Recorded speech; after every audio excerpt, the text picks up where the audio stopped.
So packing the court, which basically what would happen is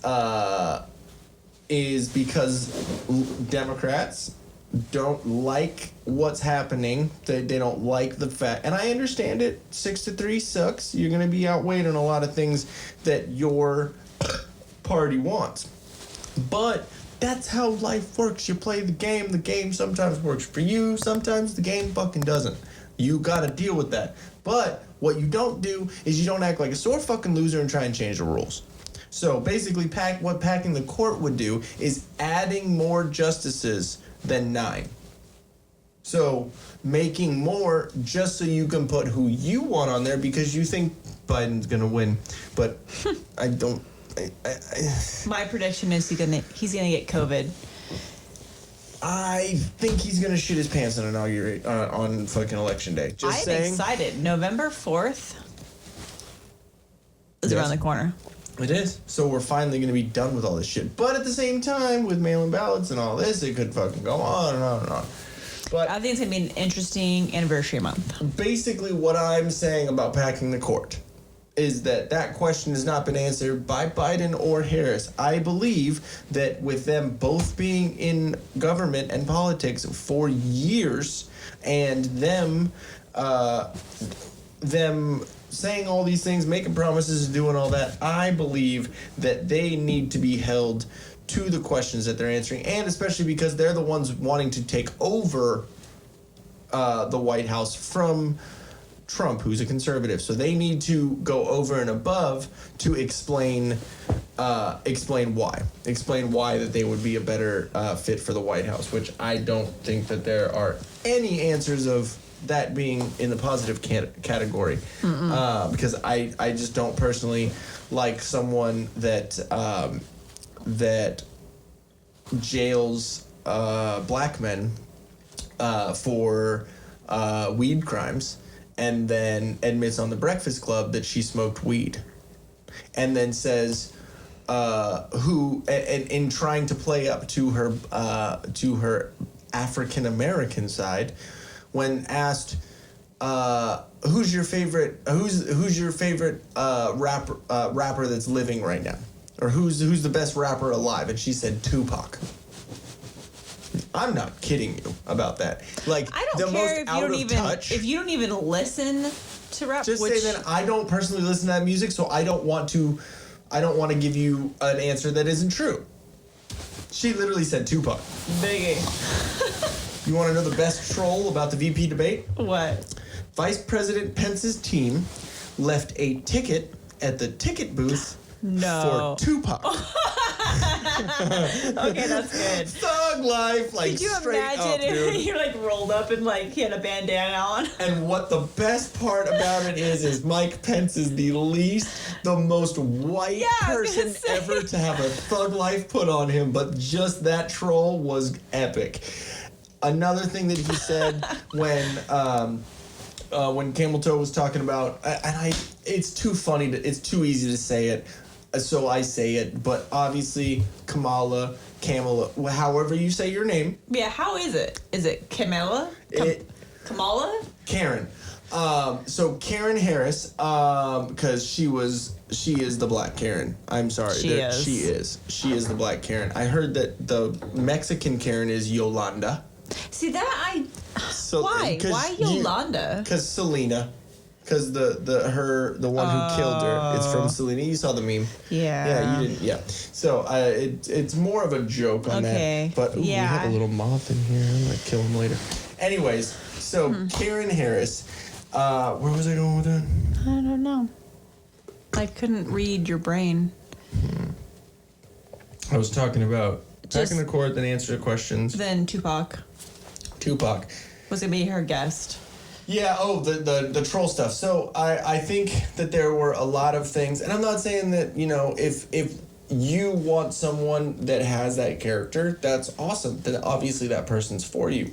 That's great. I personally don't want someone who is going to act like a Karen and lie about her record and lie about and completely mislead the fact that she said that we don't support the Green New Deal, when if you go to Joe Biden's website, it says the Green New Deal support.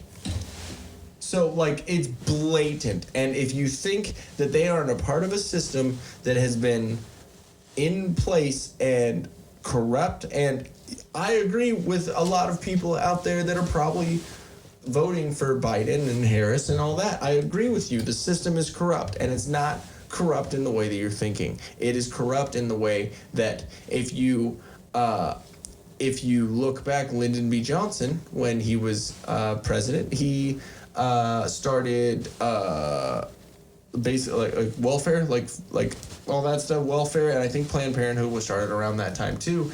And there he is quoted to be saying, "We're going to have these N-words, hard R, oh geez, voting Democrat for decades." Seriously? Not kidding you at all. So this is and not. What decade was that? He was the president after Kennedy. Ooh. He was Kennedy's vice president. Ooh. So it's been going on forever, and they don't try and fight for your vote. They only come around every 4 years, like, hey, you know, we're here for you. We're your friends. Exactly, and they don't do jack fucking shit. There's a reason why, even though there's been, you know, Bill Clinton, Obama, there was Jimmy Carter, there were a good number of Democratic presidents, but did they really do anything for you? No. Joe Biden and Bill Clinton called y'all super predators. Made a crime bill that put y'all in jail.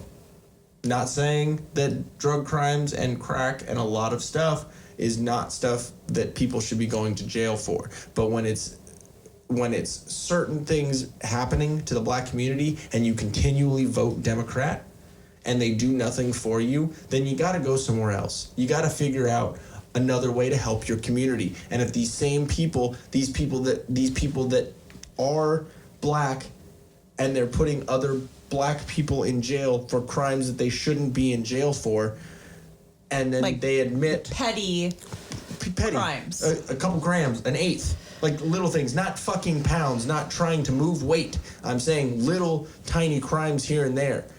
Now, obviously, if there was other crimes associated with that and there were violent crimes, anything like that, I'm not talking about that. I'm talking about people, non-violent offenders. I'm talking about people that were put in jail by a person who says openly that she smoked weed.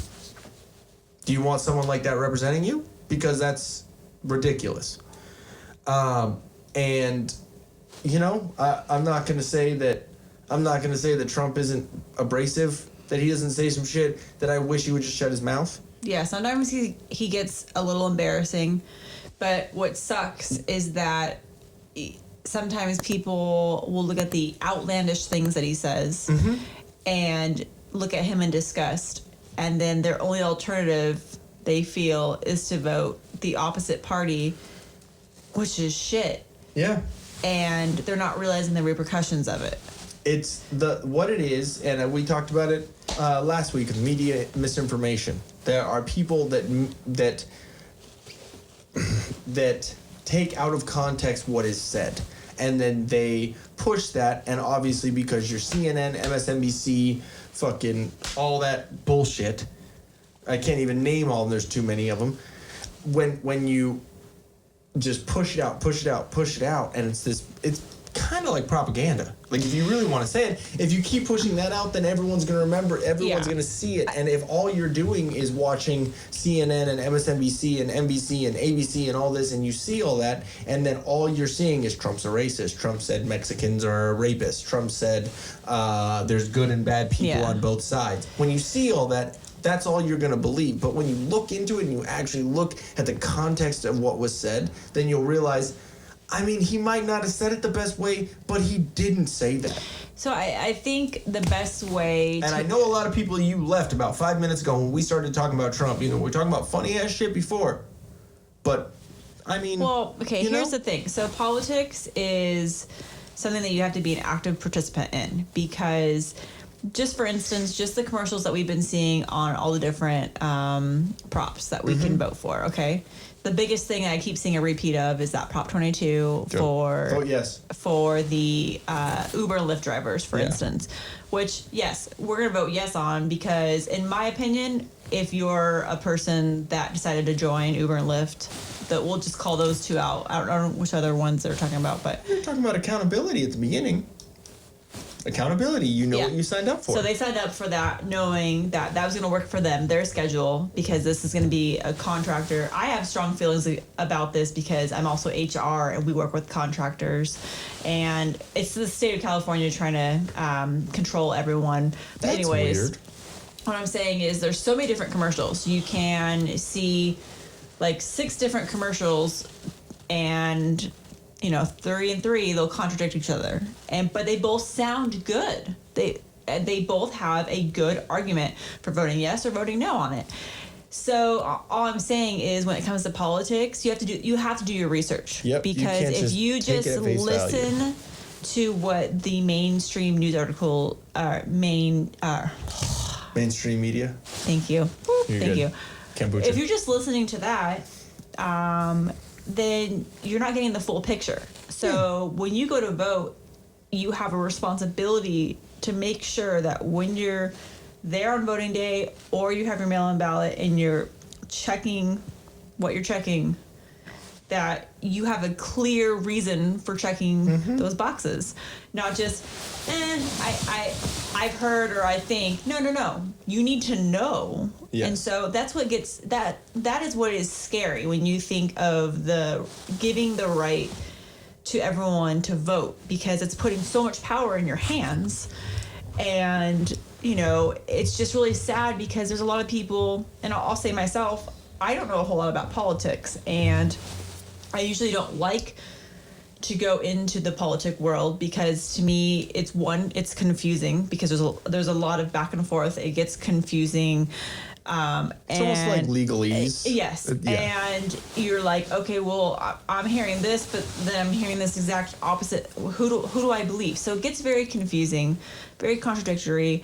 And everyone has a bias. Everyone you listen to. And so you just got to do your own research and be confident in your answers and your responses. Yeah. And that's why I think I kind of shy away from politics, because you got to really devote time to get that all figured out. That's what I'm here for, babe. I know. Don't worry. You're my book of knowledge when it comes to politics. So I don't even know where I was going with that statement, but I think it was just the fact that it's so people can be so easily misled. Just using the example of the commercials, like I was saying at the props, because you can hear good things, but it's usually because they're taking a small snippet. And kind of expanding on that one point. Because, so the whole... or taking out of context. Before 2006... 2000... 2006. Fucking proper about that. I was trying to say 2016. I don't know why I was so 2016. Oh, I heard 2006. No. Well, so in 2016, before the election... It was when the whole Mexicans are sending their rapists, right? Yeah. Mexicans are rapists. He didn't say that. No, I heard, I read the whole thing. Yeah, what he said is MS-13, the gang. They're sending their worst of the worst. What he was saying is MS-13 are rapists and murderers. And Mexico is sending... Which they are. Not Mexico is, their friend Mexico. And what he was saying is Mexico isn't sending us their best. Yeah. Because he was saying MS-13 are rapists and murderers. So they said, let's put out MS-13, let's take rapists and murderers, let's put this at the end, let's take Mexicans are sending us rapists and murderers. That's what they do. They take all of this out of context and they put it together, which I understand. To fit your fucking narrative of Trump's a racist, that works. That's great. And then if you take the grab him by the pussy thing, if you take that and you don't actually hear him say they let you, which is consent, which is what you guys are for, then, and is he saying that I did that? No, he's saying that they let you, because I don't know if you've ever met a fucking billionaire, but I'm pretty sure I'm gonna take a page from fucking Andrew Scholl's book and be like, yeah, grab me by the fucking dick, put your finger in my asshole, I don't care. Like, you know why? Because I'm gonna get fucking money from you. Because that's not right, and then I'm gonna let it happen, and then I'll sue you, I'll win money, I don't have to do anything, I can literally sit around with my own finger in my own asshole for the rest of my life and I'll be fine.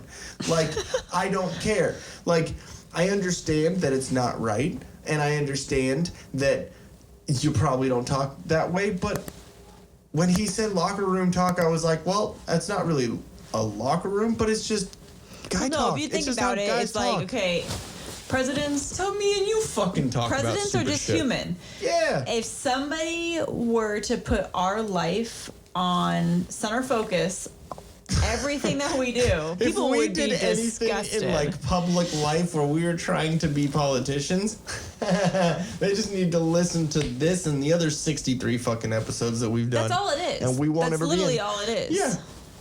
It's, you know, I commend anyone who tries to fucking get into that world. Did you like what you just saw? Or are you horribly triggered by what you just saw? If you want more of it, it's right here. You can go on Twitter and talk all about it. And you can get more triggered by checking out these awesome videos to the left over here. Ready and willing.